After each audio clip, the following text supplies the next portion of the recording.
Today I want to start off this sermon by asking you a question. This question, I think, will be beneficial not just for Buddhists, but also for non-Buddhists as well. And my question is this. If you had to explain in one sentence, what did the Buddha teach? What is your answer?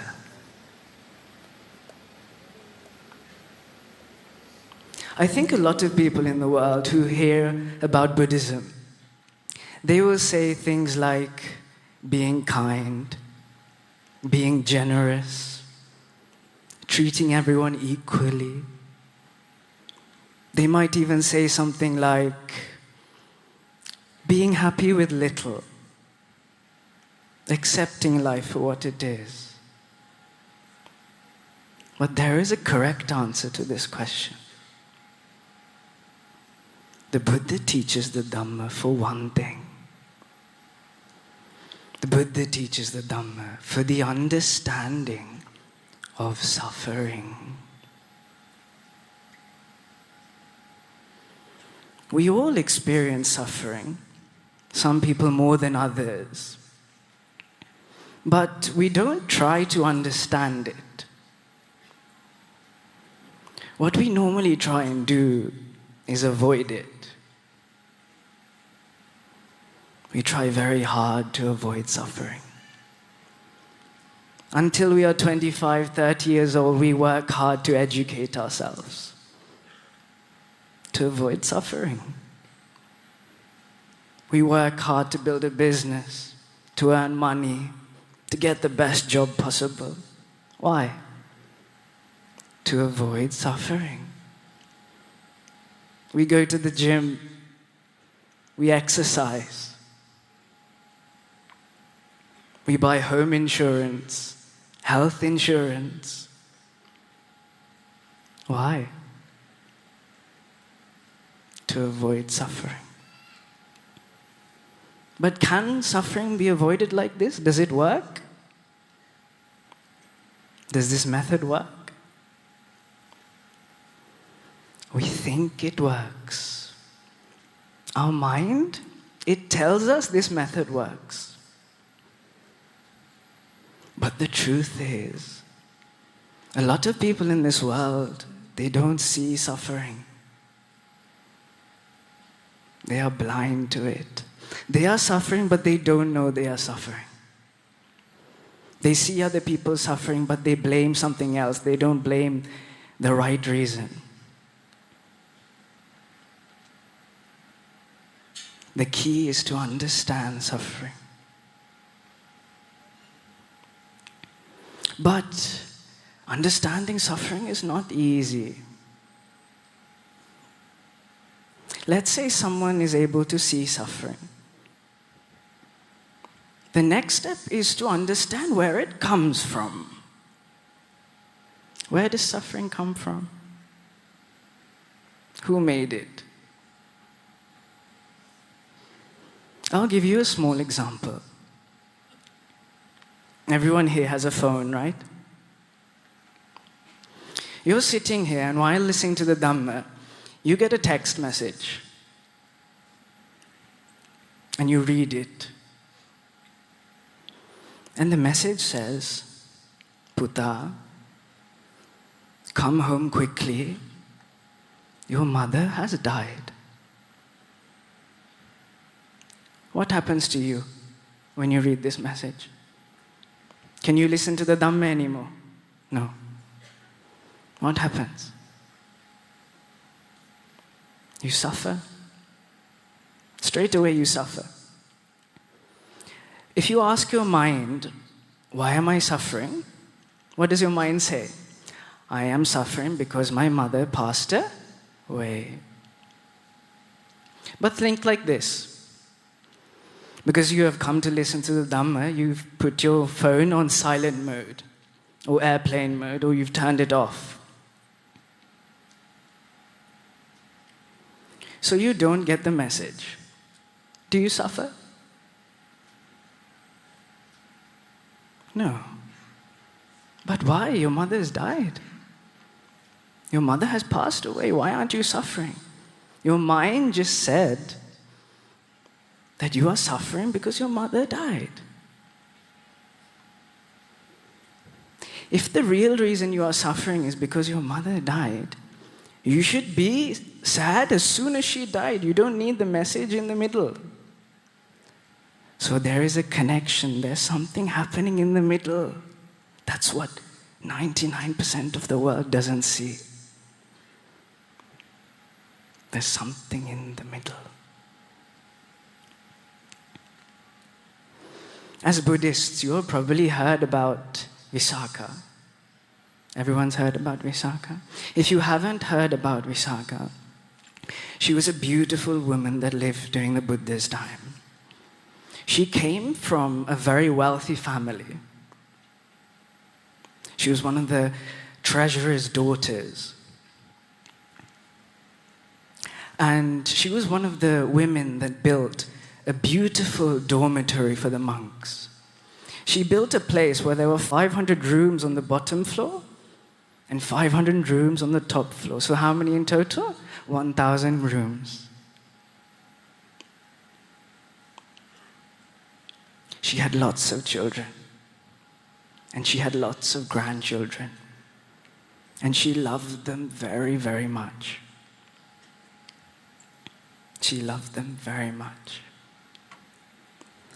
One day, Visakha came to see the Buddha. But she came dressed a little bit differently. She came with her hair wet. And her clothes were all wet with water.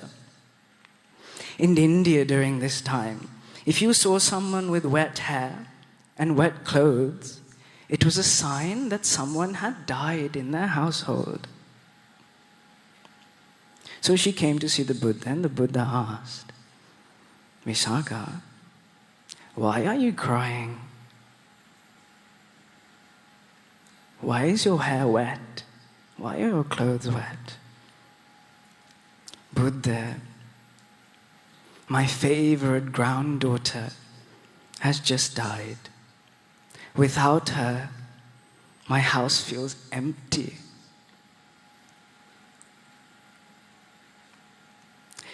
The Buddha then asks, Visakha, how many grandchildren and children would you like?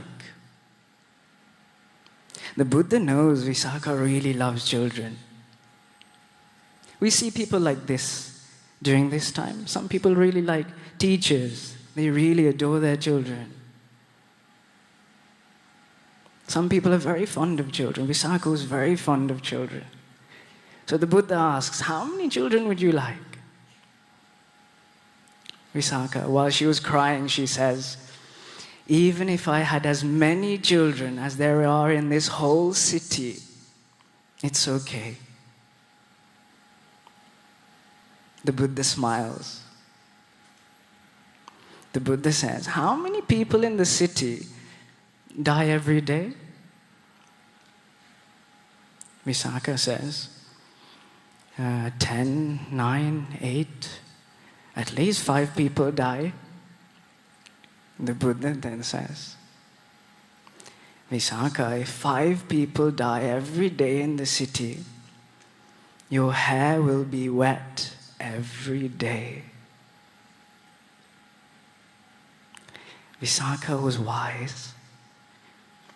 She became a stream enterer, Sotapanna, when she was 7 years old. Incredible. As soon as she heard the Buddha's advice, she smiled and looked down. And here the Buddha says something beautiful. The Buddha says, Visakha, if there are 100 things that you love, 100 things that you are attached to, that you desire, there will be 100 sufferings. Visakha, If there are 50 things that you love, that you desire, that you are attached to, there will be 50 sufferings. If there are 10 things, there will be 10 sufferings. If there are 5 things, there will be 5 sufferings. If there is one thing that you desire, that you are attached to, there will be one form of suffering. But Vishaka, if there is nothing that you are attached to, if there is nothing that you desire, there will be no suffering. This is what the Buddha teaches. Generosity, kindness, they all make a part of achieving this, of understanding suffering. But if anyone asks you, why does the Buddha teach the Dhamma? It's for the understanding of suffering. This discourse is actually aimed at people who are new to the Dhamma. And if anyone tries to read the Dhamma, they will know that there are 18,000 discourses. So it's difficult to see where you're going to start. The Buddha says, reading the Dhamma, listening to Dhamma is like this. He says, imagine a honeycomb. If you taste the honey from the top, what does it taste like? It tastes sweet, it tastes like honey. If you taste it from the bottom, what does it taste like? It tastes sweet, it tastes like honey. If you taste it from anywhere around the honeycomb, it always tastes sweet. The same is for the Dhamma. The Buddha says there is one taste of the Dhamma. That's the taste of the freedom from suffering.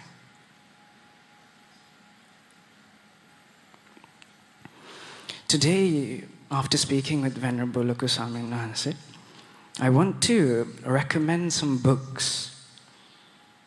In Sinhala, there are lots of wonderful books that Venerable Lokuswami Nansit has written, but sometimes in English, we don't have a good guide.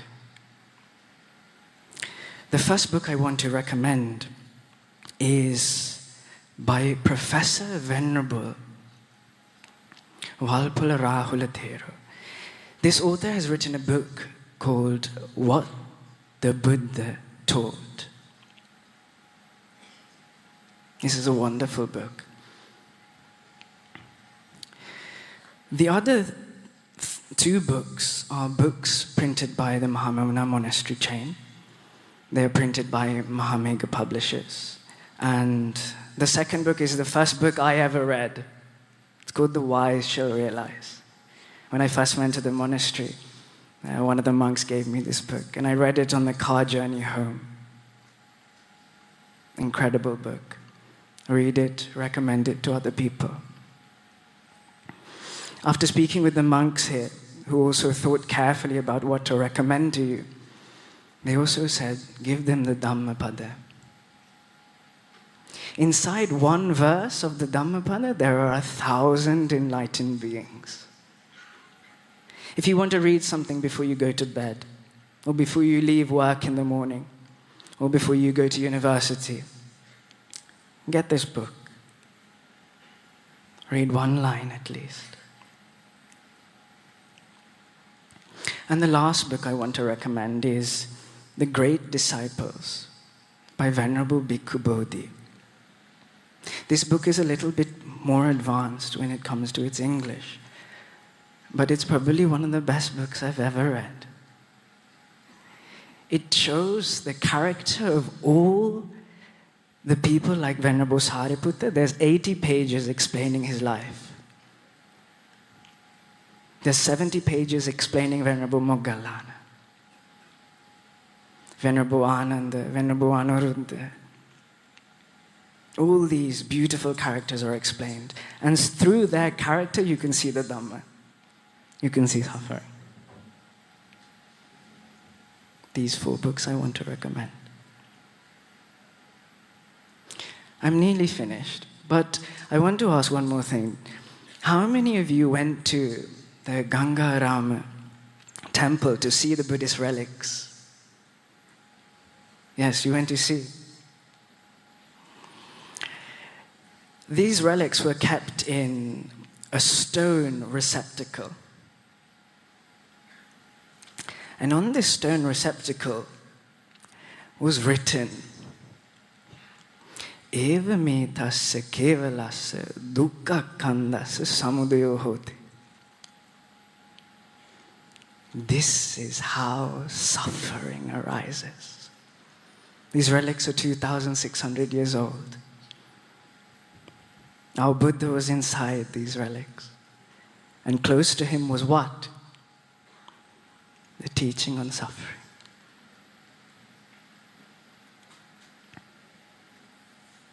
So if anyone asks you now, you know what to say. My speech is over from there. I hope you enjoy the rest of the evening. Teruvan Saranai, Namo Buddhaya. Sadhu, sadhu.